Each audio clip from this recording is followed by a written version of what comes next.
Tadi kami mendengar pemohon satu ini keberatan Saudara Harun ini dihadirkan sebagai ahli. Iya sudah kan, keberatannya dicatat. Keberatan. 03 keberatan. Iya. Ya, kalau keberatan tolong konsisten, jangan bertanya kepada orang yang ada keberatan. Belum kesempatannya. Yang mulia, kami punya beberapa pertanyaan, tapi karena kami sudah menyatakan keberatan kami terhadap ahli, kami tidak akan mengajukan pertanyaan. Keberatan Prof. Yusril dicatat, tapi hakim membolehkan kok. Kami ingin konsisten dengan pernyataan. Silakan. Terima kasih. Subscribe Berita Surakarta.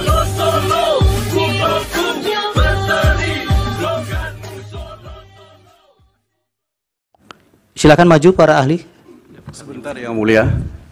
Apa boleh saya bicara Yang Mulia? Apa Pak Madir? Ini begini. Kami mendengar tadi salah satu di antara ahli yang tidak dihadirkan ini adalah Profesor Andi Muhammad Asrun SH. Iya. Nah, saudara ahli ini sebelum begitu kita mulai untuk mempersiapkan segala hal terkait dengan permohonan ke MK ini, beliau masih sebagai Direktur Sengketa Pilpres untuk 03. Ya, yang kami khawatir bahwa kehadiran beliau sebagai ahli ini akan terjadi konflik kepentingan, ya, sehingga saya secara pribadi, sudah bisa ditangkap. Hukum, saya keberatan dengan kehadiran saudara Muhammad Andi Muhammad Asrun. Tapi sekarang sudah tidak lagi kan? Memang betul dia mengundurkan diri Yang Mulia, tetapi persiapan awal, ya, untuk mempersiapkan ini beliau terlibat. Ya nanti keberatan Bapak dicatat, kemudian keterangan yang diberikan yang disampaikan berdasarkan di bawah sumpah, itu yang sebenarnya kami nilai oleh mahkamah. Baik. Tapi keberatan Bapak kami pertimbangkan. Assalamualaikum warahmatullahi wabarakatuh. Bismillahirrahmanirrahim. Bapak Ketua Mahkamah Konstitusi, para hakim Mahkamah Konstitusi, saudara pemohon atau kuasa hukumnya, pimpinan Bawaslu, pimpinan KPU, serta tim hukum Paslon 02. Pertama-tama saya ingin memberikan klarifikasi terhadap pernyataan dari saudara Magdir Ismail, senior saya, bahwa langsung saja Pak. Oh langsung saja. Tadi sudah diselesaikan oleh hakim. Ya. Oke. Yang Mulia, ketaatan terhadap norma hukum haruslah totalitas. Tidak bisa parsial. Bahwa ketaatan terhadap norma hukum itu harus diberikan kepada peraturan perundang-undangan dan putusan pengadilan, termasuk Mahkamah Konstitusi. Berkaitan dengan pelaksanaan pemilu Yang Mulia, KPU telah melaksanakan rasa taat terhadap norma hukum, yaitu putusan Mahkamah Konstitusi nomor 90 tahun 2003, yang kemudian diperkuat oleh putusan Mahkamah Konstitusi nomor 141. Berkaitan dengan itu, penetapan calon wakil presiden Gibran Raka didasarkan pada putusan Mahkamah Konstitusi Yang Mulia. Oleh karena itu, saya kira KPU telah menerapkan taat ajas konstitusi. Oleh karena itu sangat benar bahwa KPU telah taat hukum, dan tidak benar KPU dihukum atas dasar pelanggaran etika karena melaksanakan putusan Mahkamah Konstitusi. Yang Mulia para hakim Mahkamah Konstitusi, bahwa rejim pemilihan umum dibedakan menjadi dua, yaitu pemilihan umum nasional, pemilihan presiden, wakil presiden secara langsung oleh rakyat, PD pasal 6A, pasal 7 Undang-Undang 45, dan pemilihan kepala daerah, wakil daerah secara demokratis. Oleh karena keberbedaan rejim hukum pemilu dan konsekuensi dari putusan atas gugatan pemilu kada dan pemilu nasional, maka tidak bisa diterapkan ajas maupun mekanisme serta konsekuensi pemilu kada untuk diterapkan dalam pemilihan presiden ini. Dan atas dasar ketaatan terhadap norma hukum, maka sudah benar KPU melaksanakan Undang-Undang Nomor 7 Tahun 17 mulai dari proses pemilu sampai penetapan hasil perolehan suara pasangan calon. Dan dalam berkaitan dengan proses pemilihan umum ini, pemilu telah dimulai dari penetapan pasangan calon nomor urut sampai acara debat-debat diselenggarakan KPU dan penetapan perolehan suara secara manual. Dan tidak ada protes atau sikap walkout dari semua pasangan calon ini. Paslon 01, 02, 03 menerima apa adanya. Bahwa kemudian ketika terjadi ada proses yang disebut sebagai pelanggaran pemilu, maka seharusnya ditempuh melalui jalur Bawaslu. Dan Bawaslu telah menyelesaikan, telah mengerjakan, memproses pelanggaran-pelanggaran pemilu. Walaupun ada yang ditolak karena kurang bukti material, itu adalah satu proses yang normal, mengikuti hukum acara. Demikian juga Yang Mulia, bila dilakukan pemeriksaan terhadap perselisihan hasil pemilu di Mahkamah Konstitusi, maka harus secara konsisten, taat azas, mengikuti mekanisme hukum acara di Mahkamah Konstitusi. Yang harus disampaikan adalah mengapa terjadi perselisihan, perbedaan selisih suara yang diperoleh oleh masing-masing pasangan calon, yaitu paslon 01, 02, dan 03. Kalau paslon 01 dan 03 menggugat masalah itu, dia harus membuktikan di mana kesalahannya secara berjenjang. Karena apa? Karena yang digugat objek gugatan penetapan KPU terhadap perolehan suara itu dilakukan secara berjenjang. Maka pembuktiannya, negasinya adalah dilakukan juga secara berjenjang. Dari mulai tingkat TPS, BPK, kabupaten kota, provinsi, dan kabupaten asal. Dan perlu kita ketahui, dalam penetapan perolehan hasil secara nasional secara berjenjang di KPU, semua pihak ini hadir. Dan ketika melakukan keberatan, dicatat dan direspon oleh KPU. Bahkan ada satu contoh sampel, ya, satu contoh sampel. Ketika ada keberatan dari Jawa Barat, Ketua KPU bertanya, siapa yang melakukan kecurangan? Ketua KPS-nya siapa? Di TPS mana? Tapi tidak bisa dijawab, sehingga digugurkanlah persyaratan keberatan itu. Yang Mulia, yang kami hormati, bahwa KPU telah melaksanakan putusan MK sebagai self-executing, sebagai putusan yang harus dilaksanakan. Sama seperti ketika Saudara Refli Harun mengajukan pengujian Undang-Undang PUU Pemilu tahun 2009 dan disetujui oleh KPU. Saudara Refli Harun ini tidak perlu susah payah mendatangi ketua KPU mengatakan, tolong dibikin PRPU KPU terlebih dulu, peraturan KPU dulu, karena nggak bisa laksanakan. Begitu juga Yang Mulia berkaitan dengan esensi sengketa Pilpres 2004 ini, Saudara Bambang sudah mengerti betul bahwa Pilpres 2009 kira-kira sama mekanisme yang ditempuh. Demikian Yang Mulia, terima kasih. Baik, yang berkaitan dengan keahlian Bapak. Baik, dari pihak terkait ada yang didalami untuk ahlinya? Ada Yang Mulia. 2 orang dari pihak terkait akan mengajukan pendalaman pertanyaan, yaitu Profesor Dr. Otto Cornelis sekaligus dan Dr. Nikolai Apelindo. Baik, silakan Prof. Oce. Ya. Terima kasih Yang Mulia. Ya, pertanyaan kami kepada ahli. Mic-nya didekatkan. Ya. Mohon penjelasan ahli dengan adanya putusan Mahkamah Konstitusi yang mana mempersamakan rejim pemilu dan rejim pemilu kada. Apakah dapat menjadi dasar untuk mendiskualifikasi pasangan calon atau salah satu pasangan calon? Apakah terdapat relevansi mengenai diskualifikasi pasangan calon pada pemilu kada dan pada pemilu presiden dan wakil presiden? Dilanjutkan Yang Mulia oleh rekan kami. Silakan.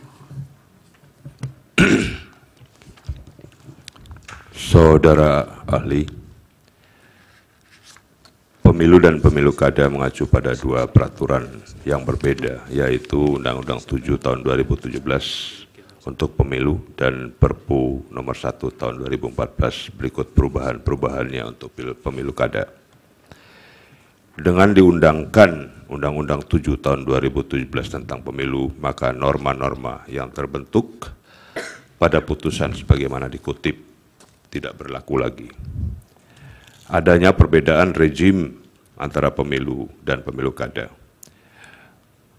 Akan ada kekosongan kekuasaan dan kekacauan tata negara jika dilakukan pemungutan suara ulang calon presiden dan wakil presiden 2024. Kalau kita lihat dari permohonan paslon 01 didalilkan adanya pengkhianatan terhadap konstitusi, pelanggaran asas bebas, jujur, dan adil, dan bahkan disebut juga ada tindakan dilakukan terukur. namun penjabarannya tidak jelas atau obskur. Pada kondisi demikian permohonan lebih banyak narasi bukannya fakta. Pertanyaannya apa, Bapak? Ya, ini nanti akan menuju ke pertanyaan yang mulia. Pertanyaannya, bagaimana pelanggaran konstitusi yang sejatinya menunjuk pada undang-undang, namun justru dalil-dalil yang dibangun tidak berkesesuaian dengan yang diatur dalam undang-undang. Apakah dengan demikian itu dapat dibenarkan? Mohon dijelaskan oleh ahli.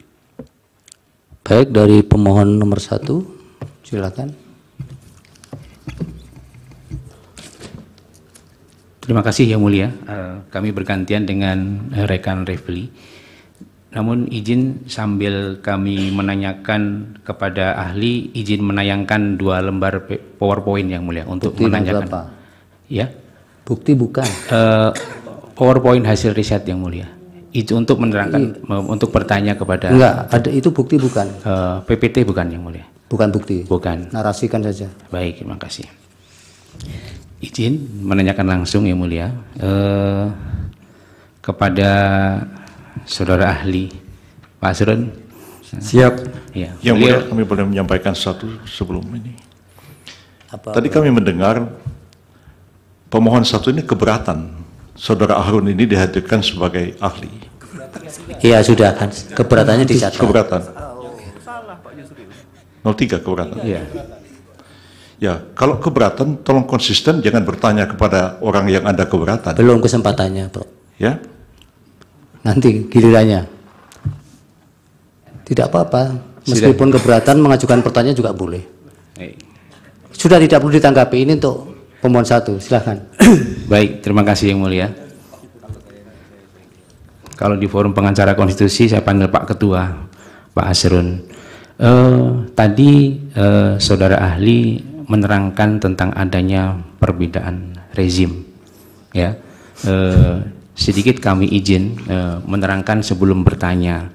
Jadi peraturan perundang-undangan tentang pemilihan umum serentak itu awalnya lahir di pemilu kada serentak 2014 dengan Perpu.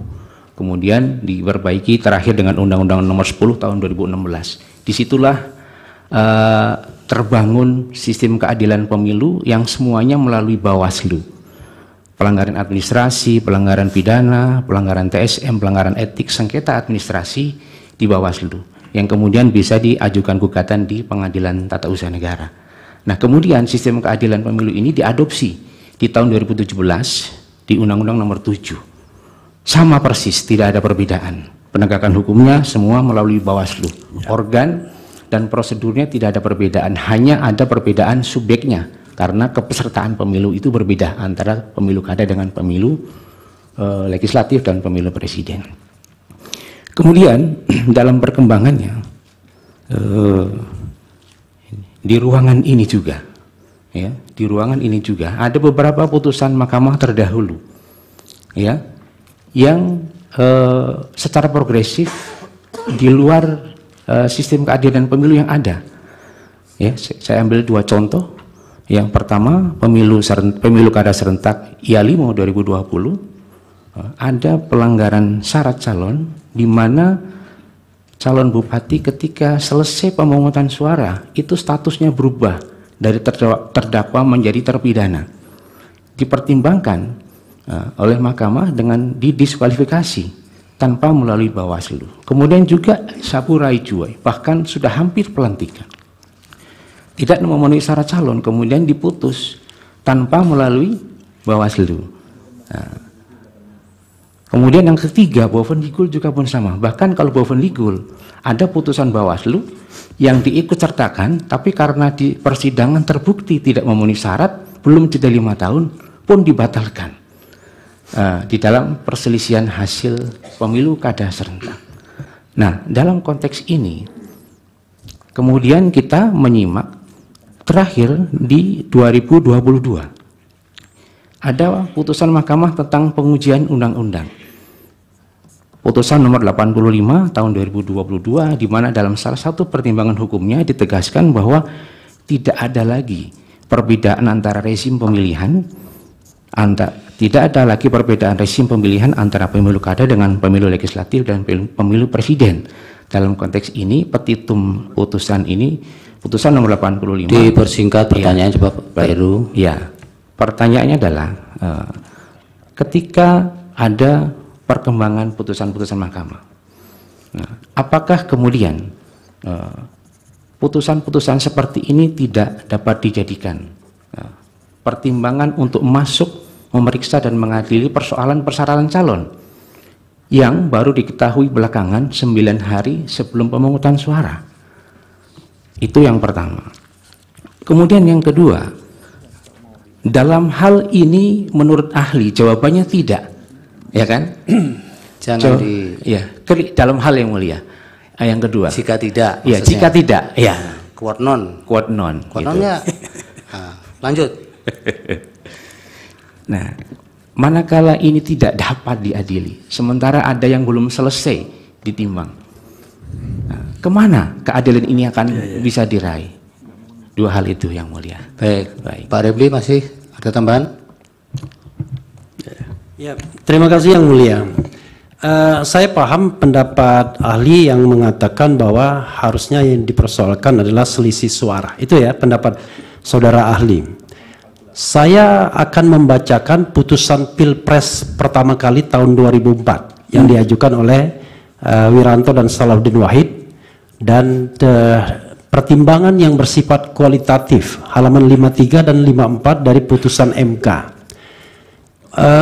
Menimbang bahwa Mahkamah sebagai pengawal konstitusi berkewajiban menjaga agar secara kualitatif pemilu berlangsung sesuai dengan prinsip-prinsip yang telah digariskan oleh pasal 22E ayat 1 dan 5 Undang-Undang Dasar 1945 yang intinya menentukan bahwa pemilu dilaksanakan secara langsung, umum, bebas, rahasia, jujur, dan adil, serta diselenggarakan oleh suatu komisi pemilihan umum yang bersifat nasional tetap dan mandiri. Dengan demikian, persoalannya adalah apakah berbagai hal yang bersifat kualitatif yang didalilkan oleh pemohon telah menyebabkan terjadinya pelanggaran terhadap prinsip-prinsip pemilu yang tercantum dalam pasal 22E ayat 1 dan 5. Sudah bisa ditangkap. Ya. Dan itu MK mengatakan bahwa mereka adalah pengawal konstitusi. Jadi karena itu kalau ada pelanggaran konstitusi, maka tidak tertutup kemungkinan MK untuk mereview kembali jalannya pemilu yang sudah ada. Nah, apakah saudara ingin mengatakan bahwa pertimbangan hukum MK tahun 2004 itu salah? Itu pertanyaan saya. Yang kedua adalah saya paham Anda mengatakan bahwa putusan 90 itu self-executing. Kita hargai putusan itu sebagai sebuah putusan walaupun menurut pendapat Prof. Yusril itu kontroversial. Dan bahkan Prof. Yusril juga mengatakan tidak ada waktu untuk mengubah karena harus ada konsultasi dengan DPR dan lain sebagainya. Kami berpendapat bahwa walaupun putusan MK itu berlaku erga omnes, berlaku sejak dibacakan dalam persidangan, tetapi jangan lupa bahwa untuk mendaftar sebagai calon presiden dan atau wakil presiden ada prosedur yang harus didahului. Dan kita tahu bahwa sebenarnya termohon dalam hal ini sudah berusaha. Dalam sidang kemarin terungkap bahwa yang bersangkutan, mohon maaf ya, seperti mau melakukan penyelundupan dengan meminta Dirjen Perundang-undangan mengundangkan peraturan KPU yang mengubah syarat usia tersebut, tetapi kemudian ditolak karena belum berkonsultasi dengan DPR. Sebenarnya beliau sadar bahwa harus mengubah PKPU terlebih dahulu. Nah, menurut Anda, apakah putusan itu bisa nyelonong begitu saja tanpa mengubah PKPU? Dan PKPU-nya baru diubah tanggal 3 November setelah pendaftaran tertutup. Terima kasih. Dari pemohon 2. Yang mulia, kami punya beberapa pertanyaan, tapi karena kami sudah menyatakan keberatan kami terhadap ahli, kami tidak akan mengajukan pertanyaan. Keberatan Prof. Yusril dicatat, tapi hakim membolehkan kok. Kami ingin konsisten dengan pernyataan. Silakan. Terima kasih. Pihak termohon, ada pertanyaan? Cukup. Bawaslu dari meja hakim, Silakan Yang Mulia. Baik, terima kasih Yang Mulia Pak Ketua. Terima kasih ahli untuk keterangannya. Saya ingin menindaklanjuti pertanyaan dari Pak Refli tadi. Berkaitan dengan putusan MK yang kita tahu tidak saja bersifat erga omnes, tetapi juga self-executing, yang akan dilaksanakan sebagaimana dalam adresat putusan itu. Nah, dalam kaitan putusan 90, PKPU ada putusan MK yang harus berkonsultasi dengan DPR.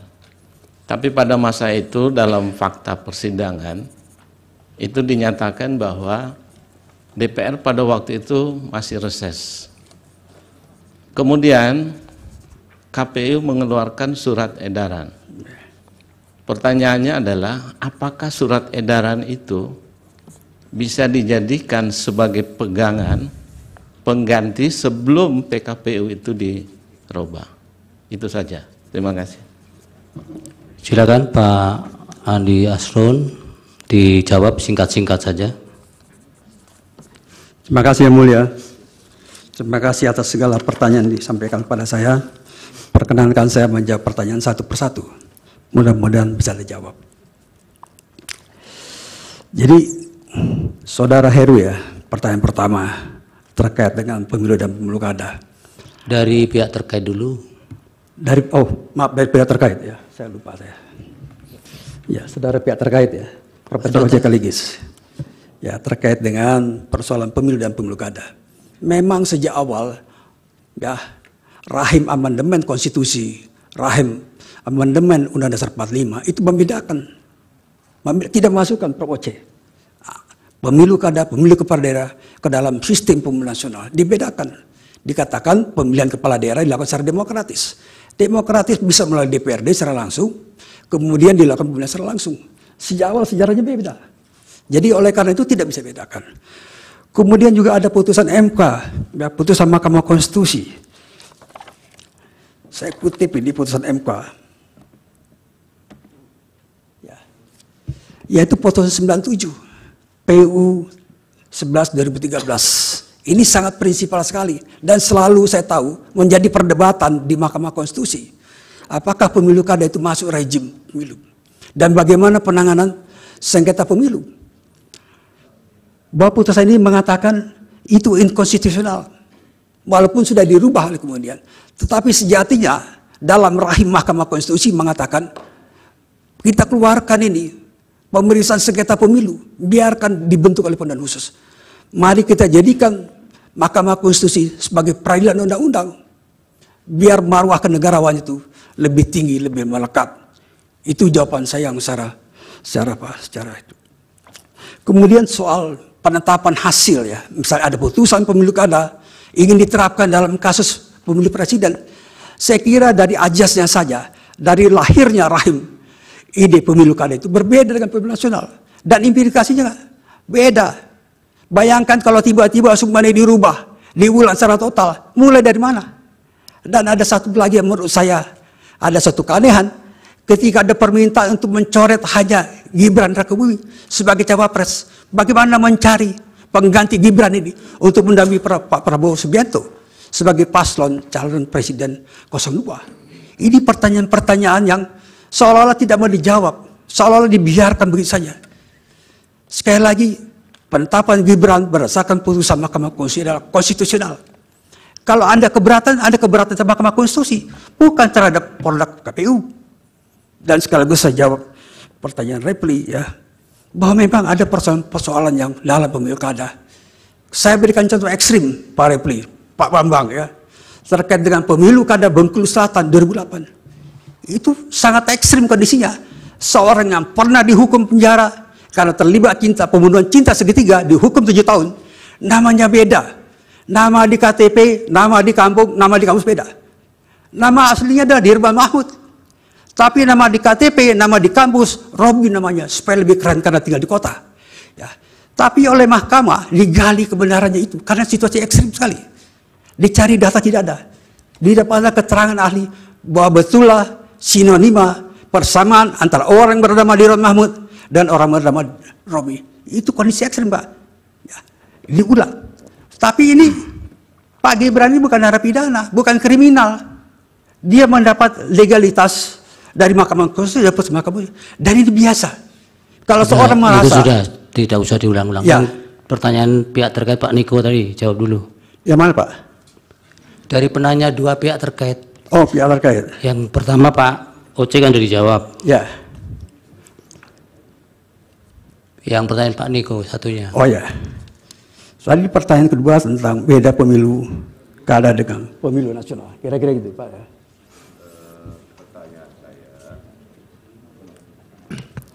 Singkat-singkat bisa Ya, diulang, Pak. pertanyaan saya, bagaimana pelanggaran konstitusi yang sejatinya menunjuk pada undang-undang namun justru dalil-dalil yang dibangun tidak berkesesuaian dengan yang diatur dalam undang-undang? Apakah dengan demikian dapat dibenarkan? Saya kira sesuai dengan Undang-Undang Nomor 7 Tahun 2012, perselisihan di Mahkamah Konstitusi adalah perselisihan hasil perolehan suara. Tapi bukan sekedar suara itu. Bagaimana suara itu diperoleh dan kemudian apakah terjadi pengurangan? Di mana terjadi pengurangannya?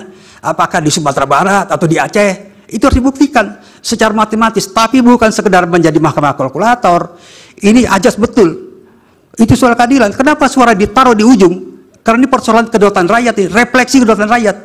Rakyat memberikan suara sebagai satu kontrak sosial, sebagai mengatakan oleh Jean Rousseau. Tidak bisa diterapkan, Pak. Dari sejak awalnya rahimnya beda. Mudah-mudahan terjawab, Pak. Ya, yang dari Pak Heru. Pak Heru, oke. Pak Heru tadi bertanya soal apakah putusan yang dalam pemilu kada, sengketa pemilu kada bisa diterapkan dalam pilpres, kira-kira gitu ya. Saya bilang nggak bisa. Kenapa? Karena implikasinya sekali lagi, ya sejarah asal muasalnya beda. Implikasinya udah mengerti. Ya, kalau saya suruh ulang secara langsung, kenapa suruh ulang langsung? Menggugurkan, pertama-tama diminta menggugurkan Gibran. Ya, hanya Prabowo bertanding, dicari ganti. Ini tidak sesuai dengan sistem hukum. Ini pendapat yang tidak berdasar hukum. Kemudian kalau Pak Prabowo misalnya dan Gibran diskualifikasi, putusan MK tidak mengenal diskualifikasi, tidak mengenal diskualifikasi. Silakan lihat, kaji. Saya sudah meneliti persoalan ini dan sudah menulis 17 buku tentang ini. Jadi saya ngerti itunya. Jadi nggak bisa, Pak. Ya. Kemudian terjadi perkembangan, ya perkembangan tentang apakah perkara itu datang dari pilkada segala macam. Saya lihat sekali lagi, Pak. Ya, sekali lagi, sejatinya mahkamah ini, mahkamah ya, dilihat dari putusan-putusan dan kemudian sejarah perdebatan putusan MK. Mahkamah ini ingin menyampingkan kok, mengeluarkan pemeriksaan sengketa pemilu keluar dari MK agar MK konsisten mengadili hanya perkara perundang-undangan. Itu, Pak. Jadi tidak selamanya misalnya perkembangan kemudian ingin diterapkan. Itu tahun berapa? Kembali pada Mas Bambang bahwa putusan 2019, Pak, itu jelas menggarisbawahi bahwa sengketa proses di Bawaslu di MK-nya. Saya kira itu jelas, Pak. Saya kira mudah-mudahan sudah terjawab, Mas Bambang. Oh, yang kedua belum. Mas Mas Heru ya. Yang quote non tadi. Ya, quote non itu. Kira-kira itu jawabannya. Bukan, seandainya tidak bisa, kan tadi ahli ternyata menerangkan tidak bisa di Mahkamah Konstitusi. Kemana keadilan itu bisa dimohonkan penyelesaiannya? Nah, itu soal nanti, Pak. Itu soal politik hukum, ya. Nggak bisa dibahas sekarang. Perlu rapat DPR yang baru ini dengan pemerintah Presiden Prabowo Gibran. Ya, yang pertanyaan Pak Repli, jawab. Nah, ini tadi dikutip putusan sengketa Pilpres 2004 ya. Kita pakai yang terakhir, Pak, 2019. Kembali itu yang paling anyar, paling baru. Silakan Bapak baca secara teliti ya, putusan 2019. Itu jawaban saya, Pak. Bisa dikutipkan nggak 2019 bagian mana yang menjawab atau mendukung pendapat saudara ahli? Gimana? Putusan 2019 itu bisa dikutipkan nggak? Bagian mana yang mendukung pendapat saudara ahli bahwa itu hanya hitung-hitungan aja? Izin yang mulia, sebaiknya pertanyaan-pertanyaan tidak dialogis. Melalui hakim ya, Pak Repli. Melalui hakim ya. Ya, itu baca amalin saja, Pak. Gampang itu ya. Anda baca amalin setelah pulang dari sidang. Ya. Pak Asron ada penegasan bahwa di putusan 2019 di bagian mana yang itu menegaskan bahwa Mahkamah Konstitusi hanya mempertimbangkan pada bagian-bagian penghitungan suara saja, tidak berkaitan dengan TSM lah, contoh realnya itu. Ada tidak pada bagian itu? Ada ya. Ini saya kutip. Bahwa putusan MK ya hasil pemilu 2019 nomor 01 PHPU Pres 17 Februari 2019 menyatakan antara lain ya, putusan tersebut menegaskan Mahkamah Konstitusi hanya memeriksa perselisihan suara di pemilu presiden dan pelanggaran pemilu dan sengketa proses pemilu ditangani oleh Bawaslu. Ya, kalau Anda lihat tracking sendiri bisa dapat ya, itu di bagian dalam putusan. Terima kasih. Ya, catatannya itu belum menjawab Yang Mulia ya, sebagai catatan. Untuk lengkap jawaban Anda periksa sendiri. Itu kita tidak bisa paksa juga, ahli harus menjawab apa yang Anda tanyakan. Nanti kami yang menilai. Sudah cukup ya? Yang pertanyaan kedua Pak Repi juga sudah ya? Saya kira sudah, Yang Mulia. Sudah komplit. Sudah komplit ya? Iya, Pak. Dari Hakim? Oh ya, dari Hakim. Jadi kalau saya lihat, karena sifat putusan MK itu adalah self-executing, dia kesampingkan peraturan KPU yang pada saat itu. Dia terapkan putusan MK nomor 90. Tidak ada yang salah. Masa salah putusan MK nomor 90, kemudian diperkuat oleh putusan MK nomor 141. Jadi tidak salah tindakan KPU menerapkan langsung putusan Mahkamah Konstitusi nomor 90. Tidak salah. Saya yakin itu tidak salah. Bukan itu pertanyaan Pak Hakim tadi. Surat edaran itu kemudian menjadi acuan. Iya. Itu apakah bisa dibenarkan atau kemudian ada sesuatu yang salah? Benar. KPU melaksanakan itu berdasarkan putusan MK. Dikesampingkan PKPU. Itu jawaban saya, Yang Mulia. Baik. Pak Aslun, cukup? Cukup, Yang Mulia. Baik. Terima kasih banyak. Kalau ada salah-salah ucap, mohon dimaafkan. Selamat Lebaran, mohon maaf lahir batin. Baik, mudah-mudahan keterangannya bisa menjadi pertimbangan dalam pengambilan putusan. Subscribe Berita Surakarta.